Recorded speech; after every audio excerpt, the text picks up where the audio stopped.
ወወልድ ወመንፈስ ቅዱስ አሐዱ አምላክ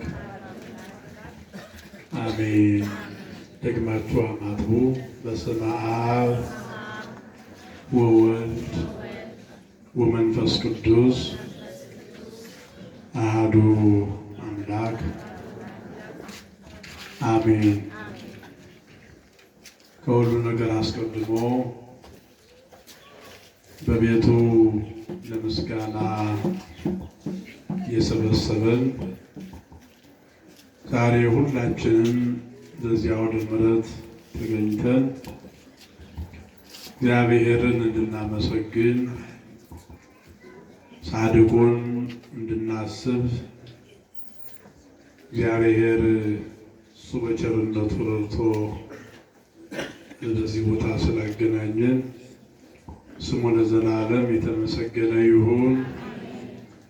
ክቡር ሊቀ ስዩማን እነሆ የደብራችን ዋና ጸሐፊ የተከበሩ አባታችን መላከ ሰላም ደብራችን የስብከተ ወንጌል ኃላፊ፣ የተከበራችሁ ሊቃውንተ ቤተ ክርስቲያን፣ አበው ካህናት፣ መምህራን ሁላችሁም ዛሬ ዕለተ ሰንበት እንደመሆኑ መጠን እና የክረምቱን ገጽታ ሳይበግራችሁ በእግዚአብሔር ቤት የተገኛችሁ ምእመናት ሁላችሁም በእግዚአብሔር ስም እንደምን አደራችሁ? እንደምን አደራችሁ? እንደምን አረፈዳችሁ? እግዚአብሔር አምላካችን ምሕረቱን ስላበዛልን እንደ ኃጢአታችን እንደ መተላለፋችን ስላልከፈለን የንስሐን ጊዜ ሰጥቶ በቤቱ ስላገናኘን ይችን ዕድሜ ስለጨመረልን አሁንም በድጋሜ የእግዚአብሔር ስም የተመሰገነ ይሁን። በቅድሚያ ሁላችሁንም እንኳን ለዚህ ዕለት አደረሳችሁ አደረሰን ለማለት እፈልጋለሁ። እስቲ ያደረሳችሁን እግዚአብሔርን አመስግኑት።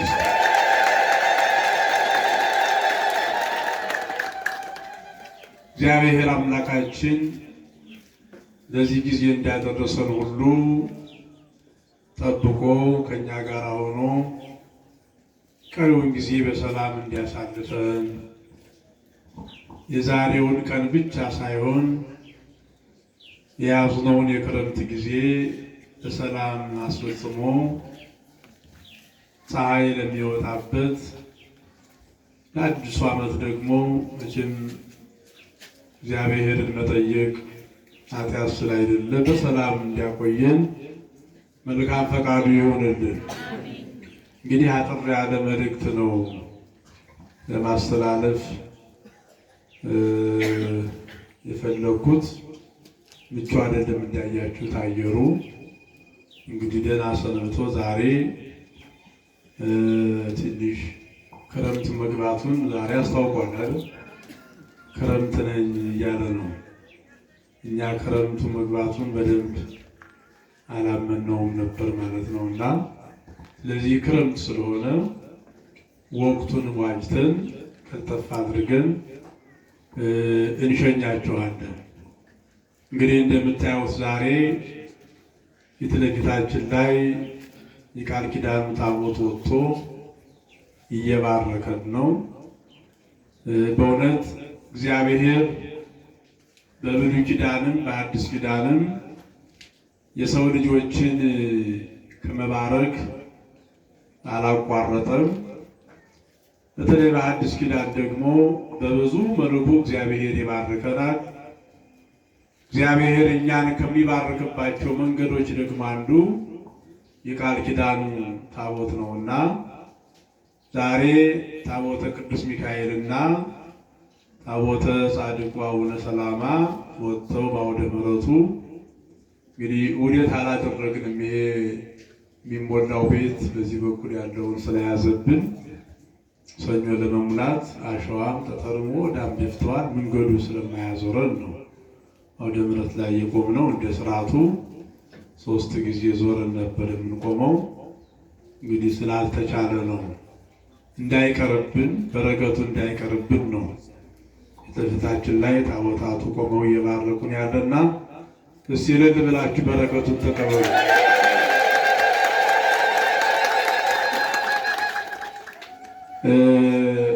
ስለዚህ እንግዲህ ዛሬ መግቢያ ላይ እንዳልኩት ታቦታት የወጡበት ዋና ምክንያት ዛሬ ሐምሌ 26 ቀን የጻድቁ የኢትዮጵያ ባለውለታ በተለይ ደግሞ የኢትዮጵያ ኦርቶዶክስ ተዋሕዶ ቤተክርስቲያን እንዲህ በአማረ ስርዓት እንድትዋብ ትልቅ አሻራ የጣሉ አባታችን ጻድቁ አቡነ ሰላማ የዕረፍታቸው የመታሰቢያ ዕለት ነው ዛሬ።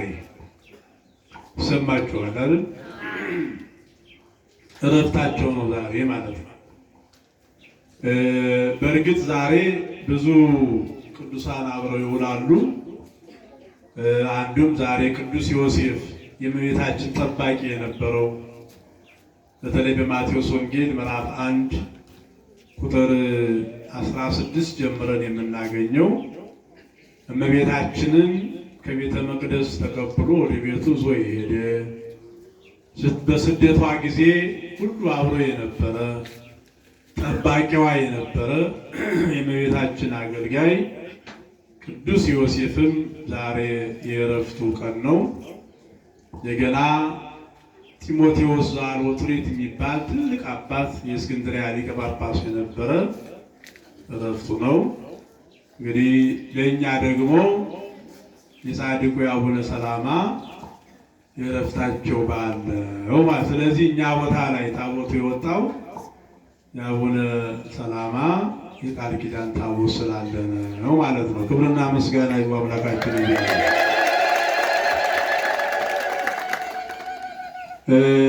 ለትምህርቱ መነሻ እንዲሆን የመረጥኩት የመጽሐፍ ቅዱስ ኃይለ ቃል በዚህ በፊልጵስዩስ የቅዱስ ጳውሎስ መልእክት ምዕራፍ 1 ቁጥር 23 ላይ ልሄድ ወደ ክርስቶስ ልሄድ ይናፍቃለሁ ከሁሉ ይልቅ እጅግ የሚሻል ነውና ይላል ቅዱስ ጳውሎስ።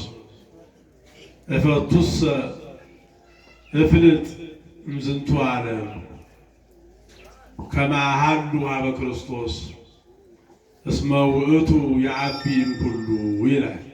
በግዕዙ ልሄድ ከክርስቶስ ጋር መኖር እናፍቃለሁ ይልና በተለይ ዝቅ ብሎ ደግሞ ከሁሉ እጅግ የሚሻል ነውና ይላል። ይሄ ምንድን ነው የሚያሳየን? እግዚአብሔርን ያገለገሉ ቅዱሳን አባቶቻችን በዚህ ዓለም ከመኖር ይልቅ ወደ እግዚአብሔር መሄድን ይመርጣሉ። በዚህ ዓለም ዕድሜ ጨምርልኝ ከማለት ይልቅ ወደ ክርስቶስ እቅፍ ወደ እግዚአብሔር ከተማ ወደ እግዚአብሔር ሀገር መሄድን በሕይወታቸው ይመኛሉ።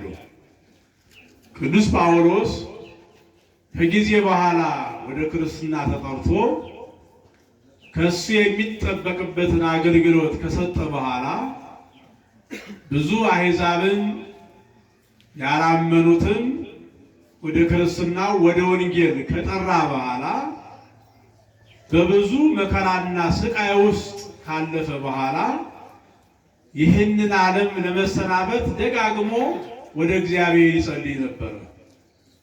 በረከቱን ያሳድርብንና እፈቅድሰ እፍልስ ወይትፈለጥ እምዝንቱ ዓለም ከዚህ ዓለም ልሄድ እናፍቃለሁ ይበቃኛል በዚህ ዓለም መኖር ይላል። እየሰማችሁ ነው የሚመናል። በዚህ ዓለም መኖር ይበቃኛል ወደ ክርስቶስ ልሄድ እናፍቃለሁ ይላል እና ለምን ሲባል ደግሞ እስመ ውእቱ የዐቢም ኩሉ ወደ እሱ መሄድ ከሁሉ ይበልጣልና ይላል።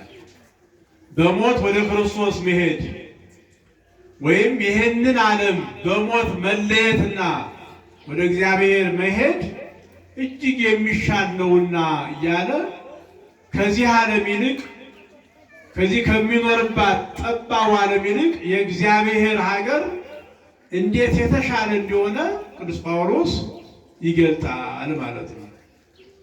ቅዱሳን አባቶቻችን ሕይወታቸው ይሄ ነው።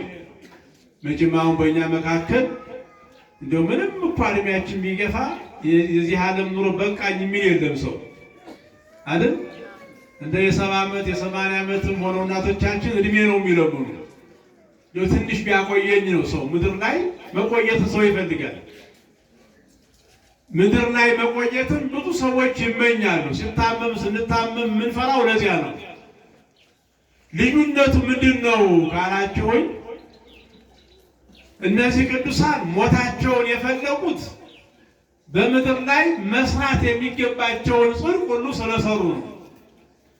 የሚታያቸው በዚህ ዓለም ያለው ነገር ሳይሆን ከዚህ ዓለም በስተጀርባ እግዚአብሔር ለቅዱሳኖቹ ለወዳጆቹ ያዘጋጀው ዓለም ነው የሚታያቸው። ይሄን ግዑዙን ዓለም ሳይሆን እግዚአብሔር ያዘጋጀውን ያንን ረቂቅ ከተማ ነው የሚያዩ ማለት ነው። ወይም ስጋውን ነገር ሳይሆን መንፈሳዊውን ነገር ስለሚያዩ ሞታቸውን ይናፍቃሉ። እኛ ደግሞ መንፈሳዊውን ነገር ሳይሆን ስጋውን ነገር ስለምናይ ሞታችንን እንጠራለን ማለት ነው። መሞት አንፈልግም። ሁሉም ሰው መቆየትን ይፈልጋል። ሁሉም ሰው ምድር ላይ እድሜ እንዲረዝምለት እንደው የነ ማቱሳላን እድሜ እንዲይዝ ነው የሚፈልገው። ግን ጽድቅ ካልሰራንበት እድሜ ቢረዝም ምን ዋጋ አለው? ዋጋ ነው እንደሚመናል። 100 ዓመት ብንኖር 200 ዓመት ብንኖር ከዚያም በላይ ብንኖር ለእግዚአብሔር የተሰጠ ጊዜ ከሌለን ምን ዋጋ አለው? በምድር ላይ ያሉ እኮ ግዑዝ የሆኑ ነገሮችም እድሜ ተሰጥቷቸው ይኖራሉ። በጎ ነገር ካልሰሩ ምን ዋጋ አለው ማለት ነው። እና አባቶቻችን ቅዱሳን ግን ይሄ ነበር ሕይወታቸው። ወደ እግዚአብሔር መሄድን ነው የሚፈልጉት። መሄድን ይፈልጋሉ። ለምን?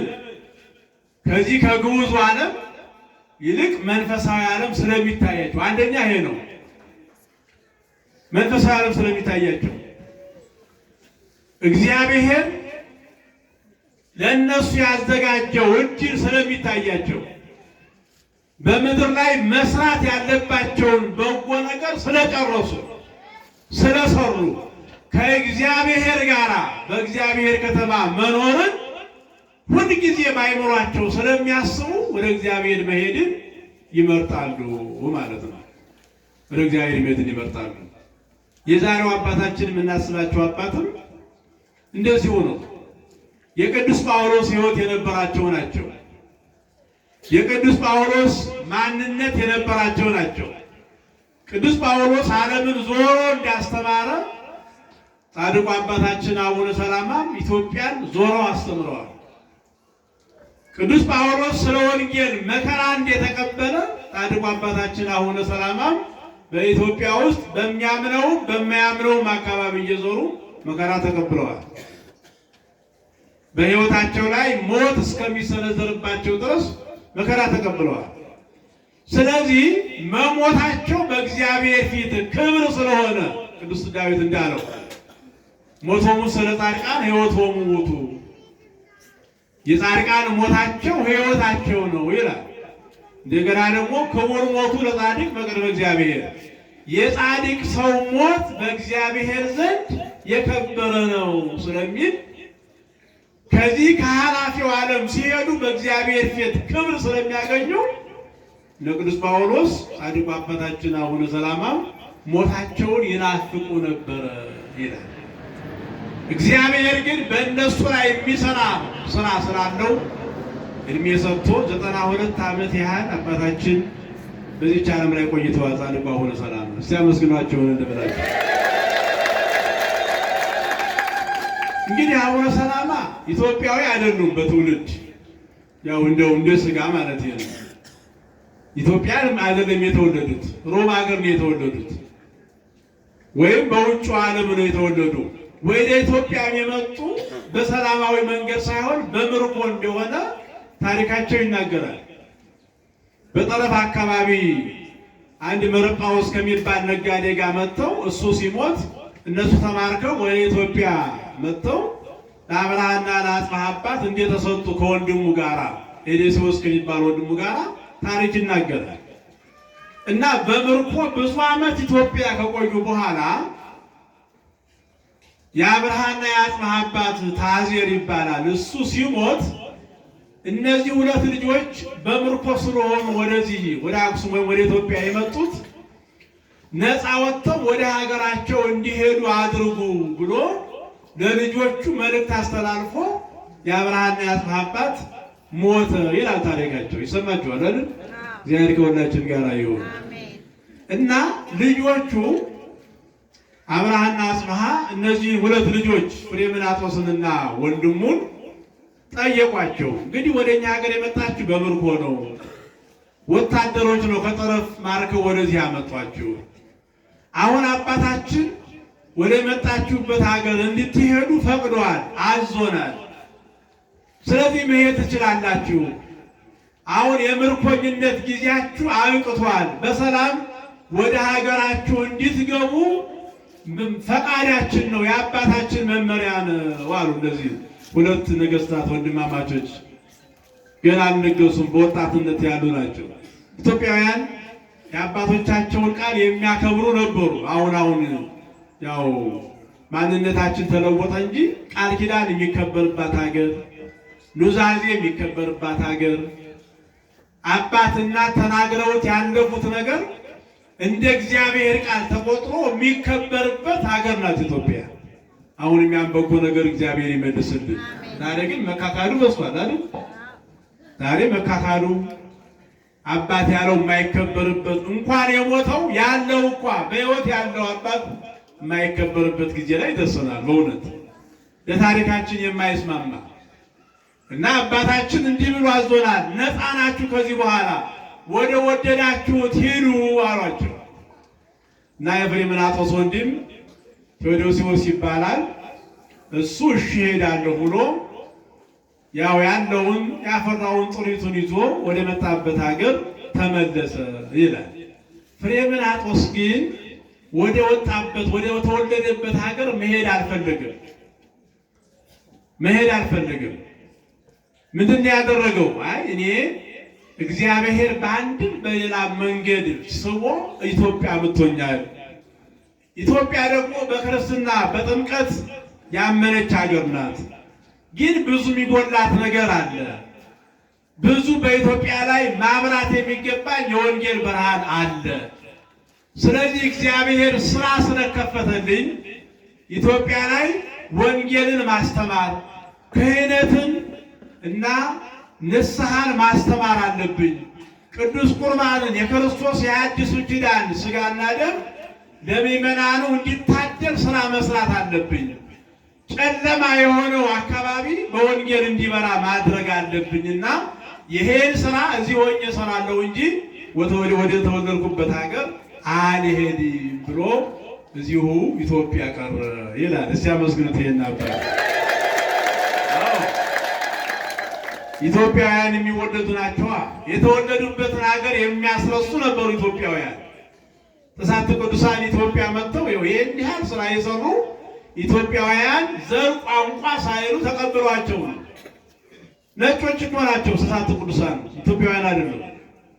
አቡነ ሰላማም እንደዚያው እና ሀገሪቱ ስለወደዱ ህዝቦቿ ቅዱሳን በጎ ስለሆኑ እንግዳ ተቀባይ ስለሆኑ ቤታቸውን ለቀው ለእንግዳ የሚሰጡ ሰዎች ያሉባት ሀገር ስለሆነች ተማረኩና አቡነ ሰላማ እኔ አልሄድም ተመልሼ፣ የኢትዮጵያውያን ሀገራቸው ሀገሬ ነው፣ እዚሁ እኖራለሁ፣ ስራ እሰራለሁ።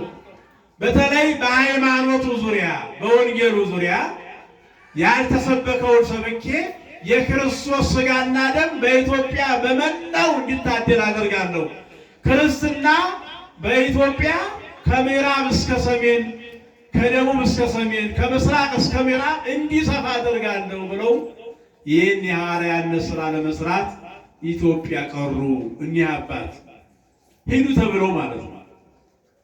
ምን ያህል ጽናት ነው እንግዲህ ኢትዮጵያን ምን ያህል እንደወደዷት አስቡ። እና እኒህ አባት ከዚህ በኋላ ከአብርሃና አጽብሃ ጋር ተመካከሩ። እንግዲህ ኢትዮጵያ ውስጥ ጥምቀት አለ። ጥምቀት በ34 ዓመተ ምህረት ነው ኢትዮጵያውያን ጥምቀት የተጀመረው። ማለት ክርስቶስ ባረገ ወይም በሞተ በአንደኛው ዓመት በ33 ክርስቶስ በቀራንዮ ተሰቀለ። በ34 ዓመተ ምህረት በዓመቱ ክርስትና ኢትዮጵያ ገብቷል። ደስ ይበላችሁ ሲያበስኑት እግዚአብሔር። ሌሎቹ ሀገራት ሳያምኑ ማለት ነው እነ ግብፅ፣ ሌሎችም አውሮፓ አካባቢዎች በክርስትና እነ ሮም ዛሬ አሁን ካቶሊክ ፈቶ ያለበት እነ ሮም ሁሉ ክርስትና ሳይገባ እነ ቅዱስ ጳውሎስ ወንጌልን ማስተማር ሳይጀምሩ ክርስትና ኢትዮጵያ ውስጥ ገብቷል። ደስ ይበላችሁ እግዚአብሔር ማለት ነው። ያው በራሷ በኢትዮጵያዊ ጃንደረባ ባኮስ በሚባለው በኢትዮጵያዊ ጃንደረባ ከኢትዮጵያ ኢየሩሳሌም ሊሳለም ሄደ። ከኢየሩሳሌም ሲመጣ መንገድ ላይ ከሐዋርያው ጋር ተገናኘ። ጥምቀትን ይዞ ክርስትናውን አምኖ በክርስቶስ የባሕርይ አምላክነት አምኖ በ34 ዓመተ ምህረት ነው ክርስትናን ይዞልን ኢትዮጵያ የመጣ የቅዱስ አባት እግዚአብሔር የተመሰገነ ይሁን። በእውነት ዛሬ የታሪክ ጸሐፊዎች ይሄን ሊያዛቡ ይፈልጋሉ። የታሪክ ጸሐፊዎች ኢትዮጵያ ውስጥ ክርስትና የገባ በአራተኛው መቶ ክፍለ ዘመን ነው ብሎ ያስተምራሉ። የደም ታሪክ እኮ ነው። መጽሐፍ ቅዱስ ግብረ ሐዋርያት ምዕራፍ 8 እኮ ቢገለጥ ይናገራል መቼ እንደሆነ እና የታሪኩ ባለቤት ክርስትና ወደ ኢትዮጵያ መቼ እንደመጣ የምትተርኳ ባለቤቷ ቤተክርስቲያን እያለች ግን በምን አለብኝነት በአራተኛው መቶ ክፍለ ዘመን ብለው የሚናገሩ ሰዎች አሉ። አይደለም በአራተኛው መቶ ክፍለ ዘመን በ350 ዓመተ ምህረት ነው እንደውም ክርስትና በኢትዮጵያ ብሔራዊ ሃይማኖት የሆነው በአቡነ ሰላማ አማካኝነት ማለት ነው። እግዚአብሔር የተመሰገነ ይሁን። የክርስትና ሃይማኖት ኢትዮጵያዊ ወይም ደግሞ የኢትዮጵያ ብሔራዊ ሃይማኖት ራሱ የሆነው በ350 ዓመተ ምህረት ነው። የሚገርማቸው እነሱም በአራተኛው እያሉ ያስተምራሉ። እና ይህ የታሪክ ስህተት ነው።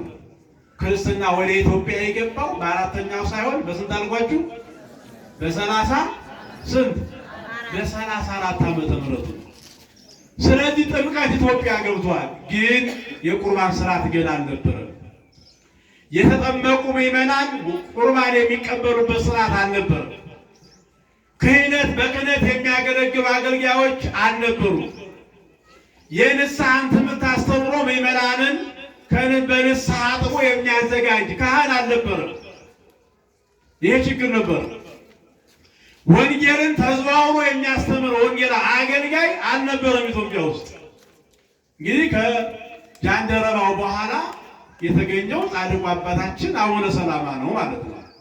ስለዚህ ይሄ እንዲስፋፋ ክህነት ንስሐ የሚሰጡ ካህናት ኢትዮጵያ ውስጥ እንዲኖሩ፣ የቁርባኑ ስርዓት እንዲዘረጋ፣ አማኞች እንዲበዙ፣ ኢትዮጵያ ከዳር እስከ ዳር በክርስትና ደሴት እንድትሞላ ክርስቲያኖች ያላመኑት አምነው ክርስቲያኖች እንዲበዙ አገልጋዮች ያስፈልጋሉ። አገልጋዮችን ለማፍራት ደግሞ ኤጲስቆጶስ ያስፈልጋል። ይሄንን ግብፅ ሄጄ ከእስክንድርያ ይሄንን ጽራት ይዤ መምጣት አለብኝ ብሎ አቡነ ሰላማ የአብርሃና አጽብሃን ያው በአባታቸው ዙፋን ላይ የተቀመጡ እነሱ ናቸውና ይሄንን ሐሳብ አቀረበ። ነገሥታት ምሻሉ እሺ በጎ ይሄማ ትልቅ ነገር ነው፣ ለእኛም የሚያግዘን ነው። እስከዚያ ድረስ አብርሃና አጽብሃ አልተጠመቁም። በኋላ በአቡነ ሰላማ ጳጳስ ሆኖ ከመጣ በኋላ ነው ያጠመቃቸው። የሚገርማቸው እሺ አለ። ከኢትዮጵያ እንግዲህ ያኔ መጓጓዣ የለም። በእግሩ ተጉዞ እስክንድርያ ግብፅ አባታችን አቡነ ሰላማ ግብፅ ሄዶ ለእስክንድሮስ ጥያቄውን አቀረበ። ጥያቄው እየታየ ያለ ለእስክንድሮስ አረፈ። አትናቴዎስ ተሾመ። በቅዱስ አትናቴዎስ ሐዋርያዊ አቡነ ሰላማ የኢትዮጵያ ኤጲስቆጶስ ዘአክሱም ወዘኩላ ኢትዮጵያ የአክሱምና የመላዋ ኢትዮጵያ ኤጲስቆጶስ አባት፣ መካሪ አባት፣ የብርሃን አባት ተብሎ ጻድቁ አቡነ ሰላማ የኤጲስቆጶስነት ተሾሞ ወደ ሀገራችን መጣ። ደስ ይበላችሁ በእውነት እግዚአብሔር የተመሰገነ። በ325 ዓመተ ምህረት ነው ይሄ የሆነ አርዮስ ከተወገዘ በኋላ። የሚገርማችሁ አጋጣሚ ሆኖ ጻድቁ አቡነ ሰላማ ወደዚያ የሄዱት ወልድ ፍጡር ብሎ በምንፍቅና የተነሳው አርዮስ በሚወገዝበት ዕለት ነው። ስለዚህ አርዮስን ይሄ ምንፍቅናን አብሮ አውግዞ ሃይማኖትን አቅንቶ ከአባቶቹ ጋር ለኢትዮጵያ የሚጠቅማትን የኤጲስቆጶስነት ኃላፊነት ተሸክሞ ከኢትዮጵያ ከእስክንድርያ ወደ ኢትዮጵያ መጣ ይላል። ዛሬም እግዚአብሔር በረከቱን ይላክልን። ዛሬ በረከት አጥተናል፣ በእውነት በረከት አጥተናል። ቅዱስ አትናቴዎስ ጻድቁ አቡነ ሰላማን ጥያቄውን ከሰማ በኋላ ታዲያ ቋንቋቸውን የሚያውቅ ባህላቸውን የሚያውቅ በቋንቋቸው የሚያስተምራቸው ሌላ ሰው አናውቅም፣ ሾመን የምንሰድ አንተን ነው ብሎ ይጠይቃቸዋል ቅዱስ አትናቴዎስ። እና እሳቸው አይ እኔማ አይገባኝም፣ እኔ በስደት ወደዚያ የሄድኩ ስደተኛ ነኝ፣ ከዚያው ከሀገሬው ከኢትዮጵያ ልጆች ሌላ ፈልጌ ላመጣ እችላለሁ እዚያ ከሄድኩ በኋላ፣ እኔ ይቅርብኝ አይገባኝም ብሏል። ዛሬ ደግሞ እንሾም ቢሮ በዝቷል አይደል? በሀገራችን በቤተ መንግስቱ በቤተ ክህነቱም ልክ እንደ ስጋዊ ስልጣን የሚገርማቸው እንደው እግዚአብሔር ከዚህ ሰውረው ሁላችንን አይታችኋል። የዛሬ 4 ዓመት አይደል ህገወጥ ሰዎች ህገወጥ ጵጵስና በጫካ ውስጥ ተሾሞ ነበሩ። ይሄ መንፈሳዊነት አይደለም። መንፈሳዊ ሰዎች እንሹማችሁ ሲባሉ አይገባንም ነው የሚሉ። እንኳን በመንፈሳዊ ቤት በዓለማዊ ቤት እንኳን ሰዎች እኮ ጥሩ አይገባኝም ይሉ ነበር። ዛሬ እውቀት አይጠየቅም፣ ችሎታ አይጠየቅም፣ ይሆናል አይሆንም የለም፣ በቃ የሆነ ምክንያት ብቻ ታይቶ ሰው ለስልጣን የሚበቃበት ጊዜ ነውና ቤተክርስቲያናችን ከጥንቱ ስርዓት እግዚአብሔር አያናውጽብን። እስኪ አሜን በሉላችሁ። እና እምቢ ያለ ግን ግድ ተብሎ ባህላቸውን የምታውቅ አንተ ነህ፣ ቋንቋቸውን የምትናገር አንተ ነህ፣ ወንጌል የምትሰብካቸው ሄደህ አንተ ነህ፣ ቁርባን የምታቀብላቸው አንተ ነህ፣ ንስሐ የምትሰጣቸው አንተ ነህ። እንደገና ደግሞ ከዚያው ከኢትዮጵያውያን መርጠህ ካህናትን የምትሾምላቸው አንተ ነህ። ስለዚህ አንተ ሾመን ነው የምንልክ ብለው በ325 ዓመተ ምህረት ጻድቁ አባታችን ኤጲስቆጶስ ዘአክሱም ቅድም እንዳልኳችሁ ወዘኩላ ኢትዮጵያ የአክሱምና የመላዋ ኢትዮጵያ አባት ተብሎ ኢትዮጵያ ውስጥ ከእስክንድርያ መጣልን። ክብርና ምስጋና ይግባው። እዚያም ነገስታቱ አብርሃ አጽብሃ በከፍተኛ ዝግጅት ተቀበሏቸው አባታችንን በመንፈሳዊ ስነ ስርዓት። ምክንያቱም አባት ነው የመጣ። ድሮ አባቶች ጳጳሳት የሄዱበት መንገድ የመኪናቸው ጎማ እንኳ ሄደበትን ቦታ እናቶች ይሳለሙ ነበር ድሮ። የዛሬውን ያድርገውና ምክንያቱም ከዚያ ነው የመጣ ስርዓቱ፣ ከዚያ ነው ተያይዞ ከሐዋርያት ኢትዮጵያ ውስጥ ደግሞ ከአቡነ ሰላማ በኋላ ነው ያ ስርዓት ያ መከበር ያ የቤተ ክርስቲያኗ ክብር ተያይዞ መጣ። ከዚያ በኋላ ነው እና ወደ ኢትዮጵያ መጣ። አክሱም አረፈ። ነገስታቱ መጀመሪያ እንደመጣ አቡነ ሰላማ አብርሃና አጽብሃን አጥምቆ ክርስቲያን አደረገና ቅዱስ ሥጋውን ክቡር ደሙን እንዲቀበሉ አደረጋቸው። ክብርና ምስጋና ይሁን። ከዚያ በኋላ በመላዋ ኢትዮጵያ ሁለቱን ነገስታት ይዞ እየተዘዋወረ ወንጌልን አስተማረ። ያላመኑትን አሳመነ። ያመኑና የጸኑትን ደግሞ ካህናትን እየሾመ ቤተ ክርስቲያኗ እንዲትሰፋ ክርስቶስን ያላወቁ ሰዎች ክርስቶስን እንዲያውቁ። ምክንያቱም ያሉበት ዘመን አዲስ ኪዳን ነው። አዲስ ኪዳን ደግሞ ከብሉይ ኪዳኑ የተለየ መስዋዕት የሚሰዋበት፣ ከብሉይ ኪዳኑ የተለየ መቅደስ የሚሰራበት፣ ከብሉይ ኪዳኑ የተለየ የአዲስ ኪዳን ትምህርት የሚሰጥበት፣ መስዋዕቱ የእንስሳት ደም ሳይሆን ክርስቶስ ራሱ መሆኑ የሚሰበክበት፣ እግዚአብሔር በሥጋ ተገልጦ የታየበት ዘመን፣ ሥጋዬን ብሉ ደሜን ጠጡ ብሎ ራሱን መስዋዕት አድርጎ እንደሰጠ የሚሰበክበት ዘመን ነው። ስለዚህ አቡነ ሰላማ ከሳቴ ብርሃን ይህንን ትምህርት በኢትዮጵያ አስተማሩ። ክህነት ተስፋፋ፣ ካህናት ተሾሙ፣ አገልጋዮች በዙ። ቅዱስ ሥጋውና ክቡር ደሙ በየእሁዱ እየተቀደሰ ምዕመናን እንዲቀበሉ የማድረግ ስራ ተሰራ። ክብርና ምስጋና ይግባው ለአምላካችን እግዚአብሔር። እንጂ እስከ እሱ ዘመን ድረስ ጥምቀት አለን እንጂ ሥጋ ወደሙ አልነበረንም። የክህነት አገልግሎት አልነበረንም። ለኢትዮጵያ ቤተክርስቲያን ይህ አባት ያላደረገላት ነገር የለም ከእግዚአብሔር ቀጥሎ። በእውነቱ አሁን የኢትዮጵያ ኦርቶዶክስ ተዋሕዶ ቤተክርስቲያን ዛሬ ያለችበት ስርዓት ዛሬ አሁን እኛ ሳይገባንም ተገብቶንም የምናገለግልበት አገልግሎት ይሄ ስርዓት ተቀምሞ ተሰርቶ ለኛ የደረሰልን በዚህ አባት በጻድቁ አባታችን በአቡነ ሰላማ ከሳቴ ብርሃን ነው።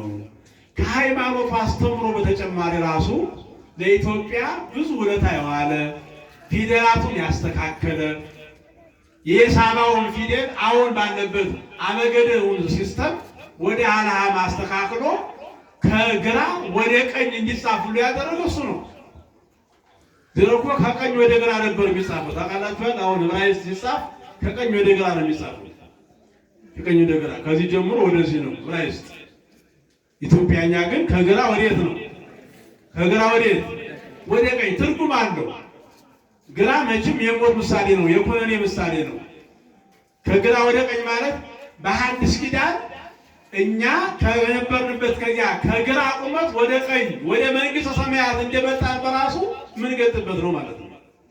እና ፊደሏን አስተካክሎ ቤተክርስቲያኗን አስተካክሎ ስርዓቷን አስተካክሎ የክህነቱን አገልግሎት አስተካክሎ የሰጠን ይሄ አባት በእውነት የኢትዮጵያ ቤተክርስቲያን ባለውለታ፣ የኢትዮጵያ ኦርቶዶክስ ተዋሕዶ ቤተክርስቲያን በየዓመቱ በእውነት ካላንደር ስራ አዘግታ ልታከብረው የሚገባ በዓል ቢኖር ይሄ በዓል ነበር ማለት ነው። ምክንያቱም የኢትዮጵያ ባለውለታ ስለሆነ ተሽሞ ወደ ኢትዮጵያ የገባው ታኅሳስ 18 ቀን ነው። የተወለደው ኅዳር 26 ቀን ነው። ያረፈው ደግሞ ሐምሌ 26 ቀን ዛሬ ነው። እዚህ በረከቱ ይደርሳችሁ አመስግኑ ብለናል። እና በ92 ዓመቱ ይላል እንግዲህ የተለያየ ታሪክ አለ። ቃል ኪዳን ተቀብሎ ይህ አባት ኢትዮጵያን ዞሮ ካስተማረ በኋላ የትውልድ ሀገሩን ረስቶ እውነተኛ አባት እውነተኛ አገልጋይ የተወለድኩት ከዚህ ነው የመጣሁት ከዚህ ነው አይልም። አባቶቻችን እንዲህ ያስተማሩ ነው። እንደዚህ የሚል ሰው ካለ አገልጋይነቱን ያልተረዳ ነው ማለት ነው። አው ቋንቋውን የተወለደበትን ሀገር ረስቶ ኢትዮጵያንና ኢትዮጵያውያንን አገሩ አድርጎ ሃይማኖትን አስተምሮ ለኢትዮጵያ ለሀገሪቱ ውለታ ውሎ በ92 ዓመቱ ሐምሌ 26 ቀን እግዚአብሔር መጥቶ ጳውሎስ እንዳለው እፈቱሰ እፍልስ ወይትፈልጥ እንትን ተዋለ ይሄን ዓለም እንዲሰናበት ክርስቶስ ቃል ኪዳን ሰጥቶት መታሰቢያን ያደረገ በልደት በዕረፍት ቀን ቤተክርስቲያን አስራቱን በኩራቱን ያስገባ በስሜ የተማጸነ ስለ ጻድቁ አቡነ ሰላማ ብሎ የጠየቀኝን ሁሉ መንግስቴን አወርሰዋለሁ የሚል ቃል ኪዳን ተቀብለው፣ ሌላው ደግሞ ልዩ የሚያደርጋቸው በትዳር ሆነው ልጅ ያጡ ስለ ጻድቁ አቡነ ሰላማ ብለው ቢለምኑኝ ማኅፀናቸውን አለምልሜ ልጅ እንዲያገኙ አደርጋለሁ ብሎ ኢየሱስ ክርስቶስ ያገለገሉት አምላክ ቃል ኪዳን ሰጥቷቸው ሐምሌ 26 ቀን በዛሬው ዕለት ነፍሳቸው ከስጋቸው ተለይታ በይባቤ መላእክት ቅድም ሊቃውንት እንዳሉት ወተቀበልዎ በስብሐት ወማኅሌት መላእክት እያሸበሸቡ እልል እያሉ የከሳቴ ብርሃን ጻድቁ አቡነ ሰላማን ነፍስ ወደ እግዚአብሔር ከተማ ያስገቡበት ዕለት ነውና በእውነት የቅዱሳኑ ሞት ሕይወታቸው ስለሆነ የቅዱሳኑ ሞት በእግዚአብሔር ዘንድ የከበረ ስለሆነ እስኪ እናንተ ማክበሯቸው እንደበላችሁ እግዚአብሔር የተመሰገነ ይሁን። እንግዲህ እነዚህ አባቶች ያጠኗት ቤተክርስቲያንና ዛሬ እኛ ላይ የወደቀች ይመናል። ስጋቸው ለአራዊት ሰጥተው በበረሃ ተንከራተው በጫካ ተንከራተው የሚበሉት እያጡ የሚቀበላቸው እያጡ የሚያድሩበት እያጡ ጫካ ገደል ውስጥ ጉድጓድ ውስጥ እያደሩ ነው ኢትዮጵያ ወንጌል የሰበኩና አቡነ ሰላማ ተስዓቱ ቅዱሳን በኋላ በአራተኛው መቶ ክፍለ ዘመን መጥተው ኢትዮጵያ ላይ ወንጌል የሰበኩት በአቡነ ሰላማ የተሰራውን የተጀመረውን ስራ ነው እነሱ ያስፋፉት። ገዳማት እርግጥ ነው ተስፋፍተዋል በእነሱ፣ የአብነት ትምህርት ቤት ተስፋፍተዋል በእነሱ። በተለይ በሰሜኑ ያሉት ገዳማት አብዛኞቹ የተሰሩ በተስዓቱ ቅዱሳን ነው። ግን ከአቡነ ሰላማ በኋላ መጥተው ነው እነሱ ለኢትዮጵያ ውለታ ውለው ያዋሉ። የመጀመሪያው ኢትዮጵያን ቅርስ ያስያዘ ግን ይህ አባት ነውና ቃል ኪዳን ተቀብሎ መታሰቢያውን ያደረገ ዝክሩን የዘከረ በስሙ የተማጸነ መካኖች እንኳን ቢኖሩ ልጅ እስከ ማግኘት ድረስ ቃል ኪዳን ተቀብሎ ያረፈ አባታችን ነውና በረከቱን ያሳድርብን። አሜን በሉ እስቲ። የጻድቁ በረከት ሁላችንንም ይባርከን። እኛም እንደ አባቶቻችን በእውነት እንደው ዘር ቋንቋ ሳንል ሳንለያይ ኢትዮጵያዊነታችንን ይዘን ከዚያም በላይ ኦርቶዶክሳዊ ተዋሕዶ የኦርቶዶክሳዊ ተዋሕዶ ልጆች መሆናችንን ክርስቲያኖች እኛ ከሚጠፋ ዘር አልተወለድንም፣ ከእግዚአብሔር የተወለድነው። አንድ ክርስቲያን አባት ማን ነው ቢባል እግዚአብሔር ነው ማለት ያለበት። እናት ማን ናት ቢባል ቤተ ክርስቲያን ነው ማለት ያለበት። ሀገር የት ነው ቢባል ሀገሬ በሰማይ ነው ማለት ነው ያለበት። እኛ ውሃ የበላው ጂኦግራፊ ለእኛ ለክርስቲያኖች ሀገራችን አይደለም። ተገኝተንበት ሊሆን ይችላል፣ እንደ ስጋ ተወልደንበት ሊሆን ይችላል። ግን እኛ በስጋ ከተወለድን በኋላ በመንፈስ ከእግዚአብሔር ተወልደናል። ከማን ተወልደናል? በ40 በ80 ቀናችን ከየት የተወለድነው? ከእግዚአብሔር ከሥላሴ ከአብራ ከመንፈስ ቅዱስ ከማኅፀነ ዮርዳኖስ ያ በስጋ የተወለድነው ልደት አድሰነዋል እኮ በመንፈስ እንደገና። ሰው ከዋና ከመንፈስ ካልተወለደ የተባለ። ስለዚህ የሰማያዊው የክርስቶስ ልጆች ነን። አገራችን በሰማይ ነው ያለ ቅዱስ ጳውሎስ ለዚህ ነው። እና ሳንለያይ ሳንከፋፈል የጻድቁ አቡነ ሰላማ ልጆች ሆነን ፍጻሜያችን እንዲያምር ይሄን ክፉ ጊዜ ይሄን የመለያየት ጊዜ ይሄ አንዳችን ለአንዳችን ክፉ ነገርን የምናስብበትን ይሄን ጊዜ አልፈን የክርስቶስ የመንግስቱ ወራሽ የስሙ ቀዳሽ እንድንሆን እኔንም እናንተንም እግዚአብሔር ይርዳ። አሜን በሉ። እግዚአብሔር ሁላችንንም ይርዳን። እኒህ ጻድቅ አባት ታሪካቸው ሰፊ ነው። እንደው ወደ በኮልታፋ አንደበት ተነግሮ የሚያልቅ አይደለም። ብዙ አገልግሎት ብዙ ስራ የሰሩ አባታችን ናቸው። የተቀበሩትም እዚሁ አክሱም አካባቢ ነው። 2 ገዳማት አሏቸው አክሱም አካባቢ መናንያን የሚኖሩባቸው። እንግዲህ ወደዚህ እንግዲህ እንደ እግዚአብሔር ፈቃድ እኛ ቦታ ላይ ብቻ ይመስለኛል የቃል ኪዳን ታቦታቸው ያለ ቆይቷል ከገባ ብዙ ሰው አላወቃቸውም። እንግዲህ ለማሳወቅ እየጣርን ነው። ለብዙ ሰው አውቋቸው ቢያንስ በዓመት 2 ህዳር 26 እና ሐምሌ 26 ሰው በስፋት እንዲያከብራቸው ቃል ኪዳናቸውን እንዲያውቅ የክህነት አባቱን እንዲያውቅ የመጀመሪያውን ባራኪ መስቀል ይዞ ኢትዮጵያ ውስጥ 4ቱም ማዕዘን የባረከ አባት በእውነት እኒህ አባት ናቸው። የክርስቶስ ግማደ መስቀል እኮ የመጣው በኋላ ከስንት ሺህ ዓመት በኋላ ነውና ኢትዮጵያን ቆሞ የባረከ እና ክርስቲያን እንድትሸት ያደረጉ አባታችን ናቸውና አቡነ ሰላማ በረከታቸው ይድረስ ለማለት ነው። ያስተማረን የመከረን አምላካችን እግዚአብሔር ስሙ የተመሰገነ ይሁን። እንግዲህ በአዲስ አበባ ብቸኛው የቃል ኪዳን ታቦታቸው ያለበት ቦታ ይሄ ነው።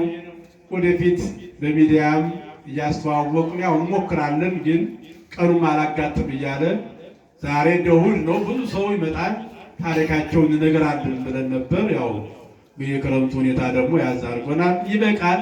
አሁን የሰማችሁ እናንተ ስንክሳር የሐምሌ 26 ስንክሳር ብታነቡት ቤታችሁ እንደው በሚዲያም ጉግል ብታረጉ ታሪካቸውን ታገኙታላችሁ። እዚያ ላይ በማንበብ የበለጠ አባትነታቸው እንድትረዱ በዚሁ አደራ ለማለት ያክል ነው። እግዚአብሔር በረከታቸውን ለሁላችንም ያሳድርብን። የሰማነውን በልቡናችን ይጻፍልን። እግዚአብሔር ቀሪ ዘመናችንን ክረምቱን ዝናቡን የምሕረት ጠሉን የበረከት አድርጎ ክረምቱን ደግሞ እንዲያሳልፈን የእሱ አምላካችን መልካም ፈቃድ ይሁንልን። ለንብላችሁ እግዚአብሔርን አመስግኑ። እግዚአብሔር ይመስገን። ዘምሩ ተነሱና